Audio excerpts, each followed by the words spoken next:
arte, política, folclor, cultura, personajes, en Hoja de Parra con María Elvira Arboleda.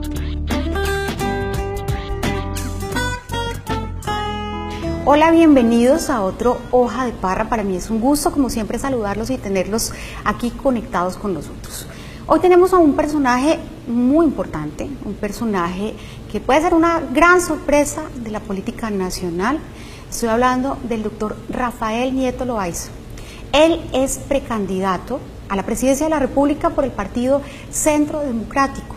Es un personaje muy interesante, de cuya hoja de vida, de cuya familia, de cuyas aspiraciones y proyectos vamos a hablar durante todo este programa Hoja de Parra. Bienvenido a Hoja de Parra, bienvenido a Casanare, bienvenido al Canal 2. Bueno, Elvira, muchas gracias por la invitación. A todos los que nos están viendo en Hoja de Parra, un saludo afectuoso y cordial. Estoy feliz de estar en Yopal, estoy feliz de estar en Casanare. Quiero contarle a la gente quién es usted. Es un abogado de la Universidad Javeriana. Es experto en Derecho Internacional, es experto en la Constitución, es constitucionalista. Así es. O sea que con ese conocimiento de causa es que usted ha estudiado muy bien todo lo que tiene que ver con el proceso de paz, pero de eso vamos a hablar más adelante. ¿Ha defendido a Colombia como abogado internacionalista? Sí. Sí, yo he sido agente del Estado colombiano, pero no en los casos de Nicaragua, en contra de lo que vienen diciéndose en las redes. Nunca he tenido nada que ver con el caso de Nicaragua, excepto para criticar a la canciller, que creo que se ha equivocado sistemáticamente. Ni usted ni su papá. También dicen que usted o su papá. Hace más de 15 años un pequeño estudio para la Cancillería, lo presentó. Ahí decía que Colombia tenía que denunciar tanto el Estatuto de Roma como el Pacto de Bogotá para evitar una demanda de Nicaragua. No le hicieron caso, eso fue hace ya muchísimos años, y nunca más volvió a trabajar para el gobierno colombiano en el caso de Nicaragua. Yo nunca tuve que ver nada con el caso de Nicaragua, excepto, insisto, para criticar muy fuertemente a la canciller. Yo creo que ha metido la pata sistemáticamente, y creo que nos ha metido entre un problema de muy difícil resolución. Creo que nos ha llevado a perder derechos colombianos en las aguas marinas y submarinas de San Andrés. Lo que sí he hecho es que fui agente del Estado colombiano en unos casos en la Corte Interamericana de Derechos Humanos, en el caso de Santo Domingo, en el caso de Génesis y en la primera parte del caso del Palacio de Justicia, que devolví al gobierno porque tuve profundas diferencias en el manejo de ese caso con la entonces ministra de Justicia y con la canciller, de manera que cuando uno no está de acuerdo con lo que el gobierno quiere, lo que tiene que hacer es devolver el caso, y así hice, lo devolví. Porque es que usted es un experto también en derechos humanos, ha trabajado con las Naciones Unidas, PNUD, ha trabajado en Centroamérica también con el tema de derechos humanos. Trabajé de la frontera del Río Grande, o sea, de México hacia el sur, prácticamente en todos los países del continente, con un organismo internacional en materia de derechos humanos, que no es una ONG y que no hace denuncias como hacen los colectivos de abogados, en fin, no, esto es otra cosa completamente distinta. Este es un trabajo académico y de investigación académica y de formación en temas de derechos humanos, y efectivamente de México hacia el sur, excepto en Chile, que por distintas razones nunca llegué a tocar. No conozco Chile, es el único país de América Latina que no conozco, y eso no deja de ser una curiosidad. En todos los demás, Belice, Nicaragua, Honduras, Bolivia, Paraguay, en todas partes he estado, y parte de ese esfuerzo lo hice a través de esta tarea de promoción y divulgación en los temas de derechos humanos. Fue viceministro de Justicia del primer gobierno de Álvaro Uribe. Así es. Y también estuvo como en la agenda legislativa, acompañándolo un poco en todo ese tema, en esa asesoría. Es que en ese momento el ministerio era un ministerio de Interior y de Justicia, y yo como viceministro de ese ministerio tenía a mi cargo la coordinación de toda la agenda legislativa del gobierno, no solamente la del Ministerio de Interior y Justicia. Así que no había ningún proyecto de ley en ninguna materia que no pasara a través de mis manos y que yo no coordinara en el Congreso para impulsar su desarrollo.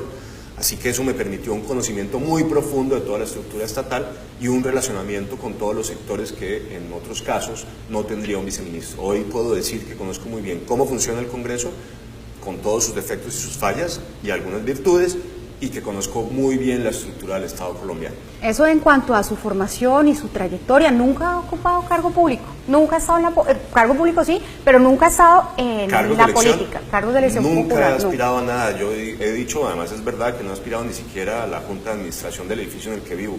Nunca he querido hacer política electoral. Me han ofrecido en distintas ocasiones aspirar a cargos de elección popular y dije que no en su momento. Después me ofrecieron en su momento ser parte de la Corte Constitucional, ser parte de una terna para la Fiscalía General de la Nación, y yo me abstuve. Pero creo que la circunstancia de la elección del 2018, María Elvira, es única. Sí, yo creo que en esta elección nos estamos jugando el futuro del país, el futuro de nuestros hijos y nuestros nietos, nuestro propio futuro, y creo que tenemos la circunstancia más compleja que hayamos tenido en décadas en Colombia.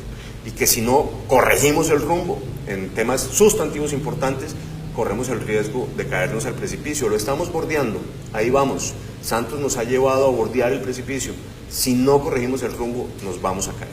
Como ahorita le voy a hablar del proceso de paz, del cual soy defensora, de una vez le cuento, como ahorita vamos a hablar un poco de toda esa competencia de alguna manera que tiene usted ahí dentro de su propio partido, porque usted hoy es precandidato, le quiero terminar este bloque preguntando de su vida, de su familia, de cómo está conformada, porque es quizá la familia de quien pueda ser el próximo candidato oficial del Centro Democrático, que está primero en las encuestas, que tiene todas las posibilidades de ser el próximo presidente de la República de Colombia.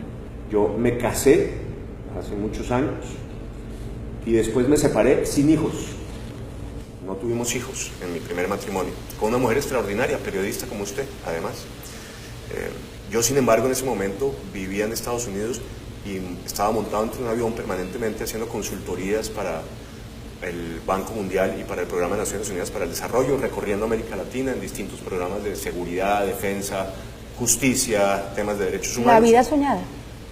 No crea, es que eso finalmente hizo que mi matrimonio fracasara, y yo creo que en buena parte es mi responsabilidad, porque yo puse mi trabajo por encima del matrimonio, y cuando eso ocurre, tarde o temprano eso termina reventándose, y eso ocurrió con mi matrimonio fracasó en buena parte por mi responsabilidad, y después de varios años terminé enamorándome de una mujer extraordinaria con 2 hijos, con quien me casé, y hoy tengo 4 hijos, 2 hijos putativos que son los hijos del primer matrimonio de mi señora, y 2 hijos biológicos, de manera que tengo los suyos y los nuestros. Míos no hubo, pero ese es mi matrimonio y ese es mi estado marital hoy. Tengo muy contemporáneo, eso es verdad. Absolutamente. Y mire, hay gente que me dice, ¿y usted cómo es que habla de valores de familias y finalmente se divorció y se volvió a casar?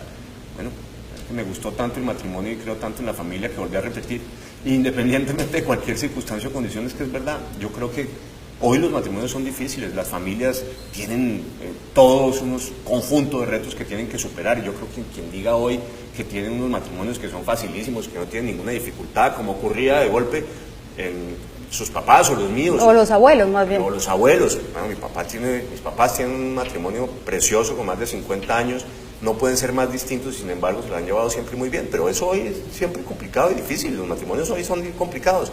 Pero que sean complicados y que sean difíciles y que uno tenga que luchar permanentemente por ellos, no significa que yo no esté convencido, porque estoy convencido de lo que dije al principio. Una sociedad con una familia sana y fuerte y bien estructurada es una sociedad que está destinada a conseguir grandes cosas. Nuestras familias están teniendo muchos problemas y hay que ver cómo podemos ayudar a fortalecerlas para tener esta sociedad sana, estructurada y fuerte que necesitamos. Ya conocimos un poquito de su formación, de su carrera, de su familia. Vamos a ir a un breve corte de comerciales porque nos venimos con toda esa información que queremos saber y esas posturas que él tiene sobre tantas cosas que están pasando hoy en Colombia. Ya regresamos.